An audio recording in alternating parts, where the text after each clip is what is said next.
கவிதை நிறைய எழுதுவீங்களா? ஆஹா, எனக்கு ஒரு கவிதை எழுதி கொடுங்க. என்ன பத்தி எழுதி கொடுங்க. வாங்க வாங்க. என்ன பத்தி? வாங்க வாங்க வாங்க. யார பத்தி வேணாலும். ஆஹா, இங்க இருக்க நிறைய ஸ்டாஃப்க்கு நான் எழுதி கொடுத்திருக்கேன். அதே போல இங்கிலீஷ் டிபார்ட்மெண்ட்ல எனக்கு ஒரு மேம் ரொம்ப பிடிச்சவங்க இருக்காங்க. அவங்க இப்ப ரிலீவ் ஆயிட்டாங்க. ஆனா அவங்க இருக்கும்போது டெய்லி அவங்க கிளாஸ்க்கு வரும்போது தினமும் ஒரு கவிதை எழுதி கொடுப்பேன். இன்னைக்கு எனக்கு ஒரு கவிதை. இன்னைக்கு உங்களுக்கு ஒரு கவிதை சொல்லுங்க.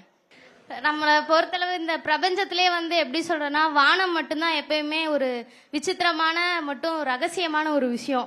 அதுக்குள்ள என்னென்ன விஷயம் இருக்கு அப்படின்றது இப்ப வரை யாராலையும் கண்டுபிடிக்க முடியல. அப்படின்றதான் உங்களை பேஸ் பண்ணி எழுதியிருக்கேன். அதுல மின்னிடும் பேச்சு, மிளிர்கின்ற பார்வை, நிலவின் மென்மை, அழகின் வன்மை, இப்படி எல்லாவற்றும் இருந்தாலும் உன் கார்மேகங்கள் மட்டும் உன் கூந்தலாக மாறுகிறது. அடடே, ஆச்சரியக்குறி. தர்ஷினி, உங்களுடைய தோழியை பத்தி நல்லா பேசிருக்காங்க. சரி, ஓகே. உங்களுக்கு எதுவும் ஷேர் பண்ணிக்கிட்டுமா நாங்களே?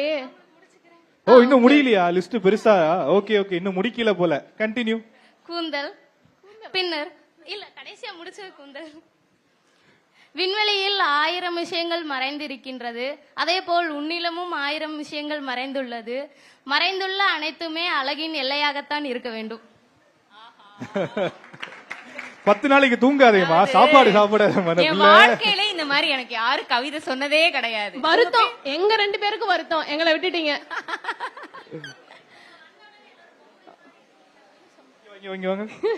நீங்க வந்த உடனே டால் மாதிரி இருக்கீங்க. என்ன சொன்னாங்களா? அது போதும். Okay, thank you.